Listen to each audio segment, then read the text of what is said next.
Karibu katika channel yako pendwa ya Feaboy kwa update zote kuhusu ajira, elimu pamoja na mbinu mbalimbali za kuweza kutengeneza pesa kupitia simu yako ya mkononi.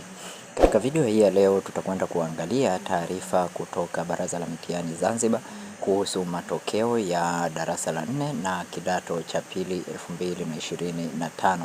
Baraza la Mitihani la Zanzibar linapenda kuwataarifu umma wote kuwa matokeo ya mtihani wa taifa wa darasa la 4 na kidato cha pili kwa mwaka 2025 yatatolewa leo Jumamosi tarehe 17 Januari 2026 saa 10 jioni. Matokeo hayo yatapatikana kupitia viungo link vifuatavyo, ambapo ni Baraza la Mitihani Taifa. Kwa hiyo matokeo ya kidato cha pili pamoja na darasa la 4 yatatolewa leo. Matokeo ya kidato cha pili pamoja na darasa la 4 Zanzibar yatatoka leo tarehe 17. Kwa hiyo jinsi ya kuweza kuangalia ni hapa, utaweza kuyaona matokeo hayo hapa katika website hii ya Baraza la Mitihani la Zanzibar. Hapa unaona na darasa la 7, basi darasa la 4 pamoja na kidato cha pili utaweza kuyaona hapa.